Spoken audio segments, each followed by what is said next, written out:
ஓம் சாந்தி. என்னோட இனிமையான பரிவாரத்துக்கு வணக்கம். இன்றைக்கி நம்ம அப்பா பாப் தாதா என்ன சொல்ல போகிறாங்கன்னா, மனதை வெல்றது எப்படி, நம்ம இந்த வீணான எண்ணங்கள்லேருந்து விடுதலை ஆகணுன்னா என்ன பண்ணணும், அதை பற்றி தான் அப்பா இன்றைக்கி ஆழமாக சொல்ல போகிறாங்க. இன்றைக்கி பாப் தாதா சொல்கிறாங்க, இன்றைக்கி குழந்தைகள் எல்லாரையும் அப்பா பார்த்தாரு. பிரம்மா பாபா பார்த்தாரு. எல்லா குழந்தைங்களும் அன்பாக அப்பாவை நினைவு பண்ணிங்க. ஏன்னா இன்றைக்கி அவ்வியக்தமான நாள், பிரம்ம பாபா அவ்வியக்தமான நாள், அதோட நினைவு நாளுன்றதுனால நீங்கள் எல்லாருமே அப்பாவை காலையில் 4 மணிக்கு முன்னாடியே கூட எந்திரிச்சு அப்பா மேலே அவ்வளோ அன்பை நினைவு பண்ணிங்க. சூட்சுமவதனத்துக்கு அவங்களோட அன்பை பரப்புனீங்க. அந்த நறுமணத்தை பரப்புனீங்க. அப்படியே அந்த அந்த நறுமணம் அப்பாவோட கழுத்தில் ஒரு மாலையாக அது போடப்பட்டது.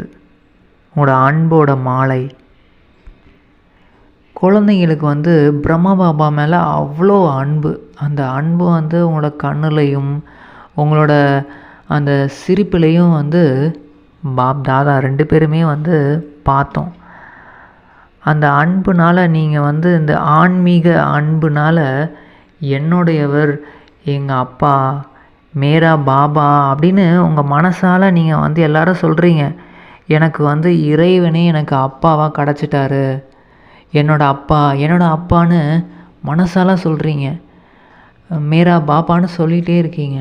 அதனால் என்ன நடந்துச்சுன்னா, அப்பாவோடது எல்லாமே, அப்பாவோட சொத்து எல்லாமே குழந்தைங்களுக்கு அப்போவே ட்ரான்ஸ்ஃபர் ஆகிடுச்சு. என்னோட அப்பான்னு நீங்கள் எப்போ கூப்பிட்டீங்களோ அப்போவே உங்களுக்கு அப்பாவோட சொத்து எல்லாமே, பொக்கிஷங்கள் எல்லாமே உங்களோடையதாக ஆயிடுச்சு. இன்றைக்கி மட்டும் இல்லை, என்றைக்குமே இந்த நினைவு நாளோட இந்த சக்தி இதை நீங்கள் நல்லா ஞாபகம் வச்சுக்கணும். அப்பாவோடது எல்லாமே குழந்தைகளாகிய உங்களோடது தான். ஆனால் அப்பா கராவன்ஹாராக இருக்கார். அதாவது செய்யக்கூடியவர். யார் மூலிமா செய்கிறாருன்னா, குழந்தைகள் உங்கள் மூலியமாக. நீங்கள் குழந்தைகள் எல்லாருமே செய்யக்கூடியவங்க. நீங்கள் ஒரு கருவியாக இருக்கீங்க. இறைவனோட கருவியாக இருந்து இந்த சேவையை செய்கிறீங்க. அப்போ தான் அந்த சேவையில் வெற்றி நிச்சயமாக கிடைக்கும். கராவன்ஹார், அதாவது செய்யக்கூடியவர் உங்களை கருவியாக யூஸ் பண்ணி செஞ்சிட்ருக்காரு அப்படின்ற அந்த நினைவு உங்களுக்குள்ளே சதா இருந்துச்சுன்னா, நீங்கள் செய்யக்கூடிய எல்லா சேவையும் எல்லா காரியத்துலேயும் நிச்சயமாக வெற்றி கிடைச்சே தீரும். ஏன்னா இந்த 63 பிறவியாக நீங்கள் என்ன பண்ணிட்டீங்க, நான் தான் செய்கிறேன், நான் தான் பண்ணுறேன், நானுன்னு அந்த இதிலையே இருந்துட்டீங்க. இப்போ செய்கிறது நான் கிடையாது, செய்பவர் சிவ பாபா தான், பிரம்மா பாபா. இவங்க 2 பேரும் சேர்ந்து தான் என் மூலியமாக செஞ்சிட்ருக்காங்க. நான் ஒரு கருவி தான் அப்படின்ற அந்த உணர்வு நீங்கள் ஏற்படுத்திக்கிட்டே இருக்கணும். உண்மையும் அதுதான். பிரம்மா பாபாவும் சிவபாபா 2 பேருமே சேர்ந்து யார் இந்த உணர்வில் நான் ஒரு கருவியாக இருக்கேன், இறைவனோட சேவைக்கு நான் ஒரு சேவை செய்யக்கூடிய சேவாதாரி, நான் ஒரு இன்ஸ்ட்ருமெண்ட்டாக இருக்கேன், செய்கிறது எல்லாம் அவர் தான் அப்படின்ற அந்த நினைவிலேயே இருக்காங்களோ அவங்களுக்கு தான் எல்லா விதமான பிராப்தியும் சக்திகளும் நிரம்பிக்கிட்டே இருக்கும். அவங்களுக்கு தான் அந்த வெற்றியின் அந்த நட்சத்திரம், அந்த ஜொலிப்பு அவங்க நெத்தியில் ஜொலிச்சுக்கிட்டே இருக்கும். அந்த வெற்றி நட்சத்திரமாக அவங்க தான் இருப்பாங்க. இந்த மாதிரி சேவை செய்யக்கூடிய அனைத்து ஆத்மாக்களையும் பார்த்து பாப்தாதா வாழ்த்துக்கள் சொல்கிறாங்க. வா குழந்தைகளே வா. அதுலேயும் பிரம்மா பாபா ரொம்ப ரொம்ப சந்தோஷப்படுறாரு. இந்த மாதிரி குழந்தைகள் கருவிகளாக ஆயிருக்காங்க, சேவையை முன்னாடி எடுத்துகிட்டு போகிறாங்க அப்படின்னு பார்க்கும்போது, அந்த மாதிரி குழந்தைங்களை பார்க்கும்போது பிரம்மா பாபாவுக்கு ரொம்ப ரொம்ப மகிழ்ச்சியாக இருக்குது.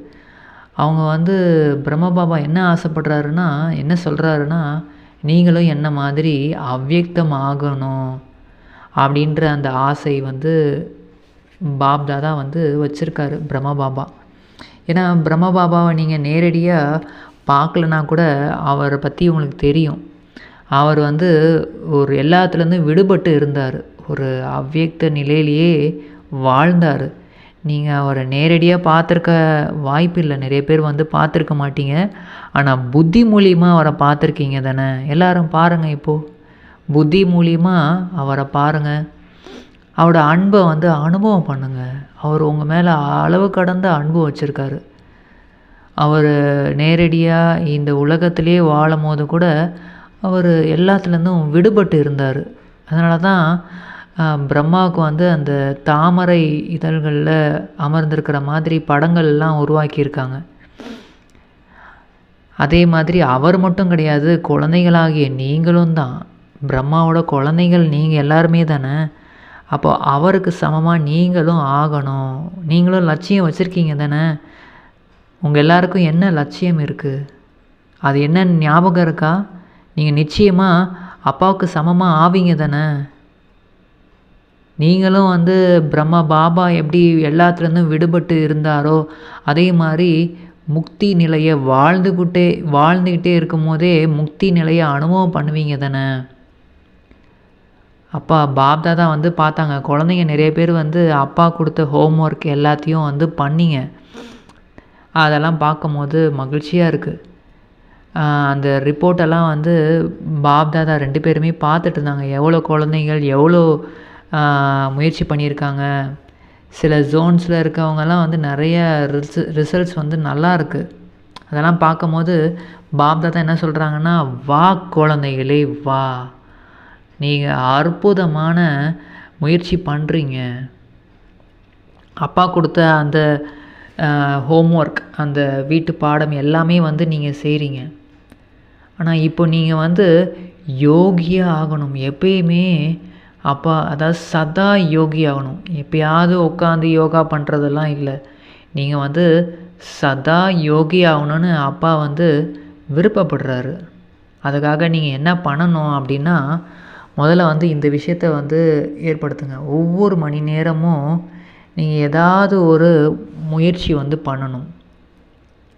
நீங்கள் நிரந்தரமாக யோகி ஆகணுன்னா ஒவ்வொரு மணி நேரமும் கொஞ்சோண்டு நேரம், எடுத்த உடனே நிறையா வந்து பண்ண வேணாம். கொஞ்சம் நேரத்துக்காவது நீங்கள் வந்து ஏதாவது ஒரு பயிற்சியை வந்து பண்ணணும்.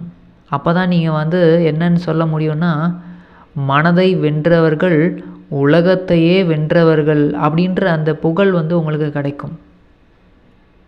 இப்போது நீங்கள் வந்து உங்களோட உடல் உறுப்புகள் எல்லாத்தையும் வந்து உங்களோடதுன்னு சொல்கிறீங்க தானே.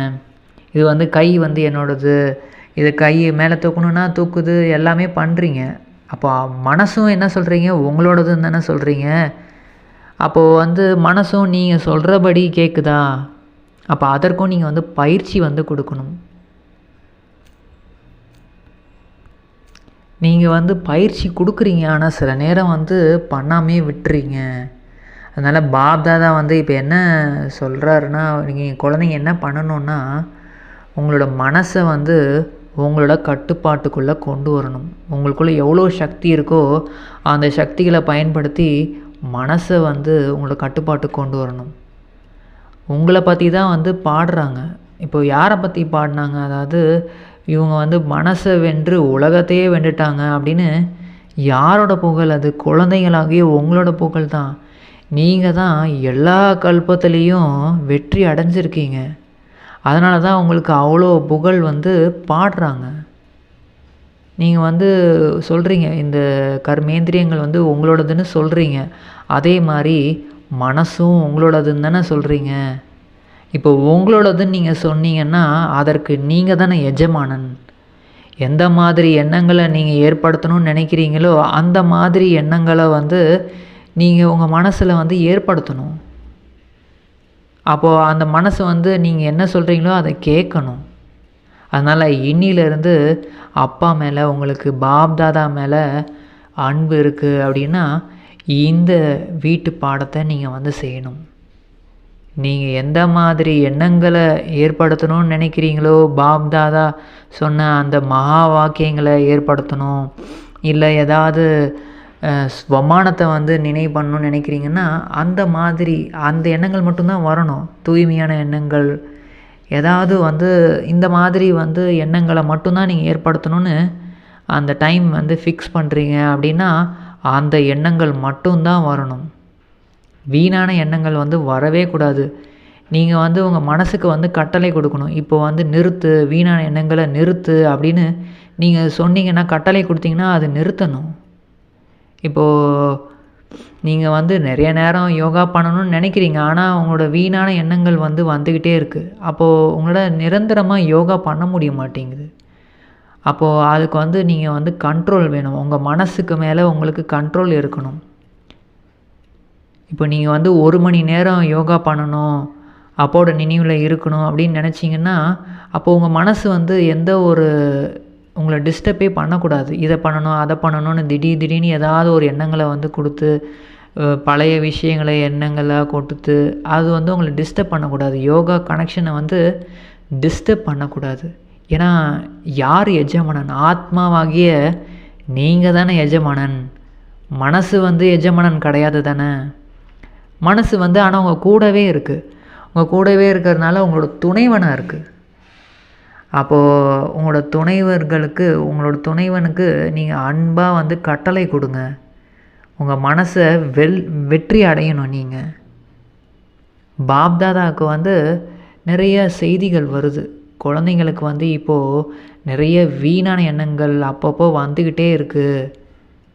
நீங்கள் வீணான எண்ணங்கள் வரணும்னு நினைக்கல, ஆனால் அவங்கள விருப்பத்தை மீறி வந்துக்கிட்டே இருக்குது. அப்போது நீங்கள் வந்து உங்களை வந்து எஜமானன்னு உங்களை சொல்லிக்க முடியுமா? உங்களுக்கு எல்லாருக்கும் அப்பா மேலே அன்பு இருக்குன்னு சொல்கிறீங்க. அப்போது அப்பாவோட விருப்பம் என்னென்னா, இதை வந்து நீங்கள் வெற்றி அடையணும். உங்கள் மனசை வந்து வென்று முழு உலகத்தையும் நீங்கள் வெல்லணும்.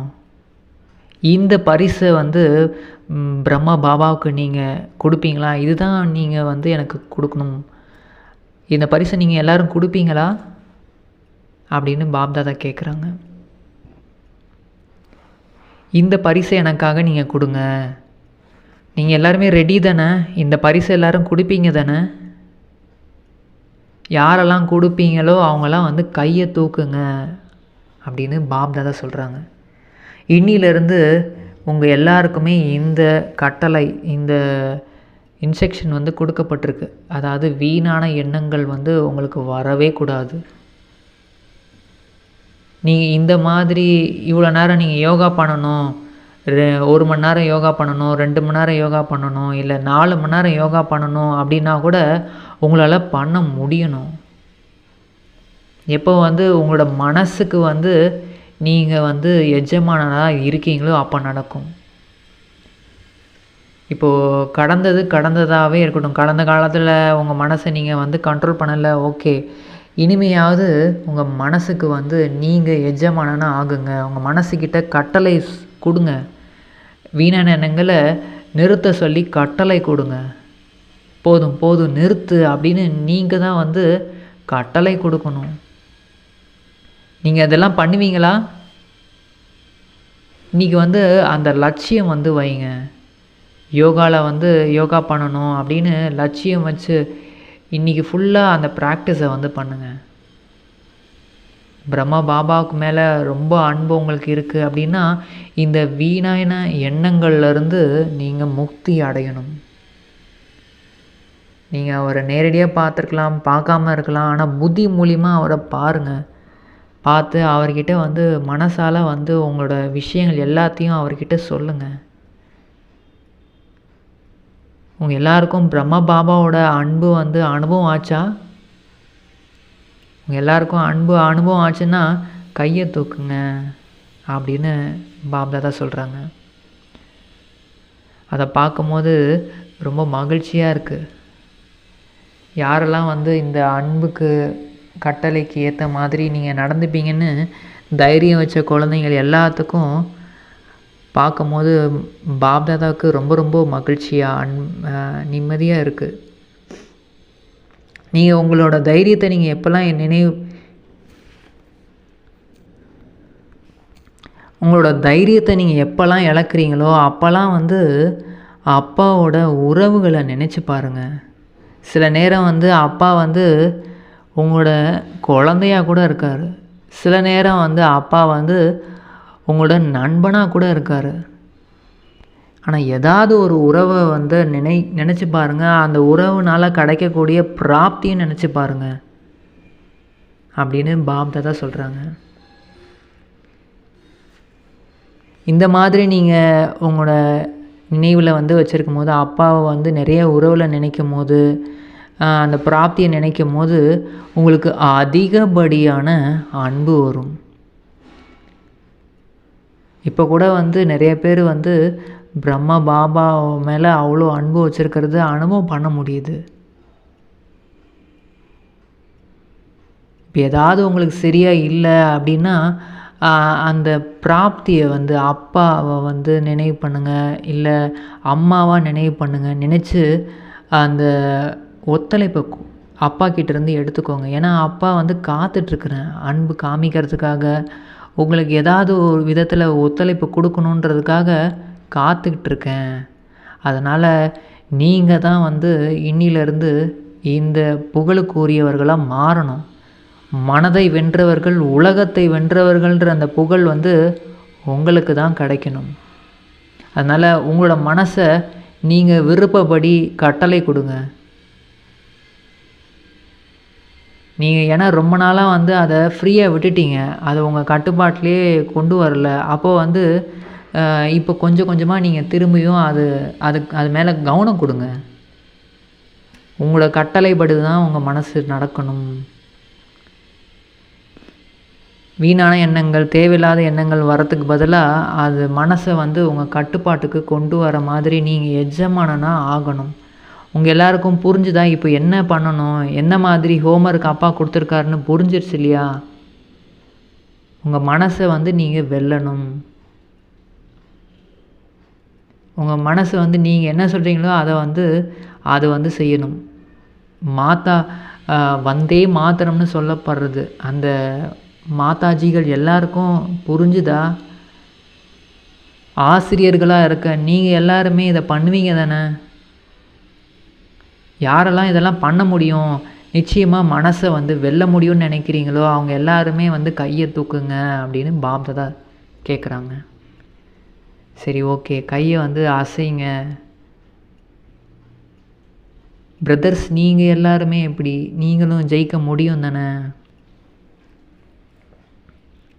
மகிழ்ச்சி. பாப்தாதா வந்து வாழ்த்துக்கள் சொல்கிறாங்க. நீங்கள் எல்லாருமே வந்து உங்கள் மனசை வந்து நிச்சயமாக வெல்ல முடியும். ஏன்னா நீங்கள் தான் வென்றிருக்கீங்க, மீண்டும் வெல்லவும் போகிறீங்க. அதனால் இந்த பயிற்சியை நீங்கள் வந்து 1 மணி நேரத்துக்கு முதல்ல வந்து எடுத்த உடனே 10 நிமிஷம் 20 நிமிஷம்லாம் நீங்கள் நினைக்க வேண்டாம். இந்த மனசுக்கு வந்து கட்டளை கொடுக்க வேணாம்.